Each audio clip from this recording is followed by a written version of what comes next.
You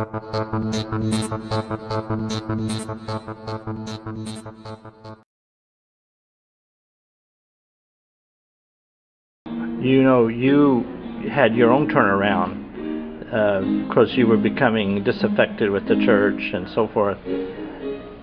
How did that happen? I believe God called me to plant a church at a time when I myself was skeptical about the church. I inherited intellectual curiosity from my dad, and he was a first-generation Latino Pentecostal. Yet I could also see that next to the Bible there was National Geographic, and my dad would be one to hold questions in tension, you know, science, faith, theology, and all those things, and he did a rather good job for his context. And for better or worse, I inherited that same curiosity, and I felt for a time that in my church circles, my early church circles, that some of that curiosity was not welcome. What does your church, what does your church space communicate on a Sunday?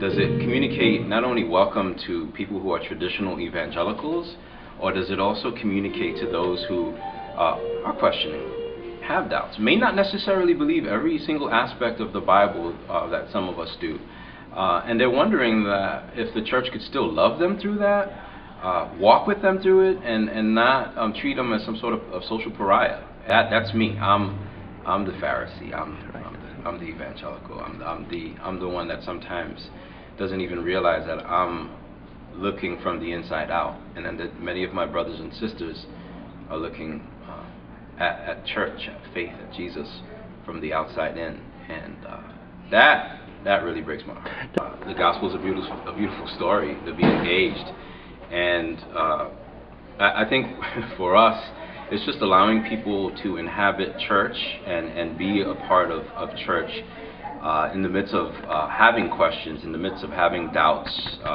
maybe even having given up on church, and allowing that to just sit and settle. And I have a very high view of the Spirit. Now, Pentecostal for me means not trying to be, as one famous preacher once said, Holy Spirit Junior. You know, I don't convict people, I don't make people grow. Actually, I have a very high view of the Spirit. I say if you create a culture and an atmosphere where people are able to share and dialogue openly without judgment, they're going to grow.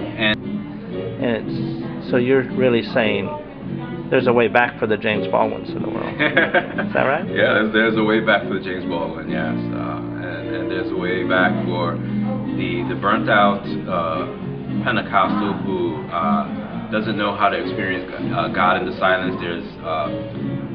There's a way back for the mainline person who has maybe gone so far left where the gospel was reduced to social justice, but no personal relationship with Christ, which is what many of us evangelicals actually value. And you can go down for the artist who has felt that there was no creative outlet or expression in the church beyond just being on the worship team. And I think to the degree that we're able to incorporate a lot of those tensions into this grand experiment, which we're calling church right now, and community,